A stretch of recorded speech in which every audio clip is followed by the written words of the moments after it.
ओम साई राम। मेरे बच्चों, कैसे हो आप सब। आज आपका साईं आपको सावधान करने आया है उन लोगों से जो आपके सामने मुखौटा पहनकर सामने आते हैं। मेरे बच्चों, साईं कहते हैं, ये मेरी चेतावनी है आप लोगों से कि अब संभल जाओ।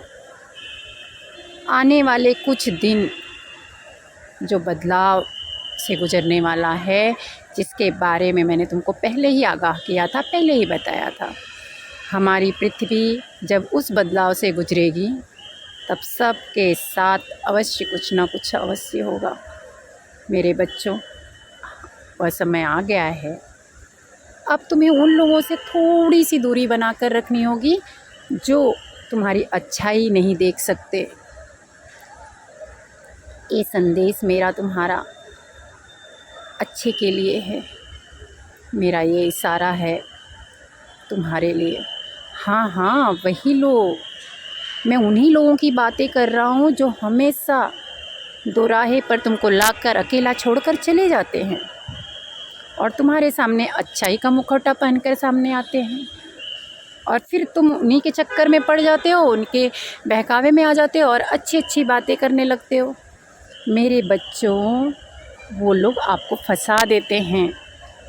अब वक्त आ गया है, इन्हें पहचानो, इनसे खुद को दूर करो। मैं तुम्हें बार बार सचेत करता हूँ। तुम ये सोच रहे हो ना कि जब मेरा बाबा है तो मुझे डरने की क्या ज़रूरत। तो मैं आपको बताता हूँ बच्चों, प्रकृति इनको अपनी तरह से इनको सजा देगी, लेकिन तुम इनसे थोड़ा सा दूरी बना कर रखो। इसमें ही तुम्हारी भलाई है। मेरे बच्चों, मेरी ये चेतावनी उनके लिए भी है जो लोग तुम्हारा बुरा करते हैं।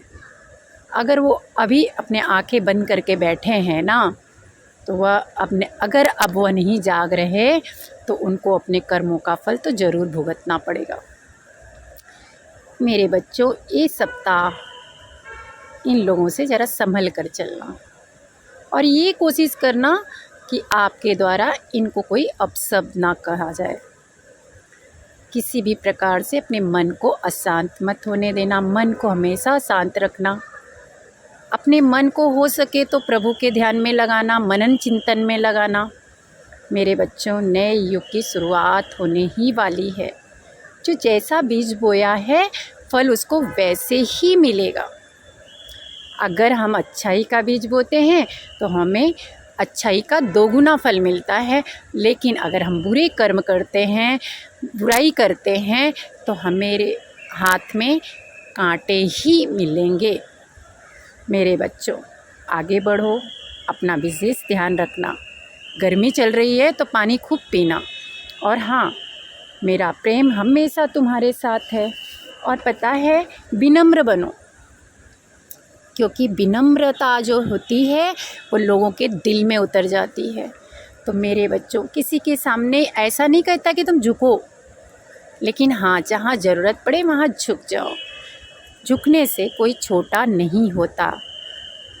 मेरे बच्चों, जितना ऊंचे पद पे जो लोग होते हैं उतना ही वो झुकते हैं। तुमने देखा होगा, कोई लंबा व्यक्ति किसी छोटे व्यक्ति के सामने क्या करता है, अपना सर झुकाता है, तो वो छोटा नहीं हो जाता, उसका बड़प्पन दिखता है, उसका अच्छाई दिखता है।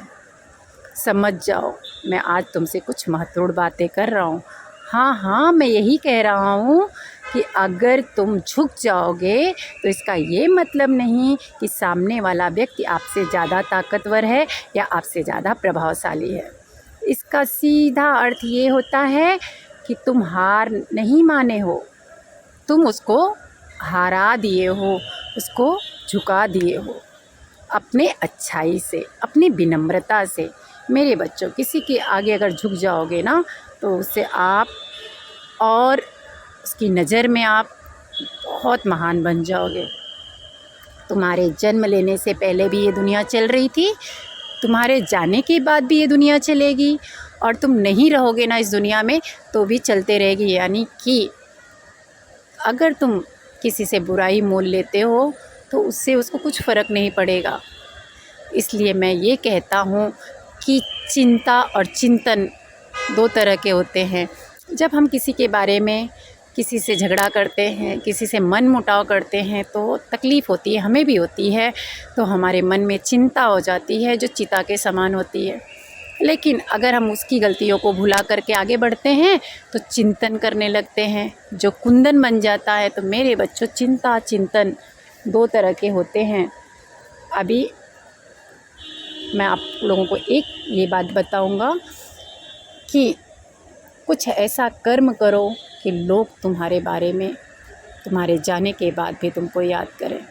विनम्र रहो, खुश रहो हमेशा। I love you my child, I love you so much my beautiful soul, I love you. Sai Ram.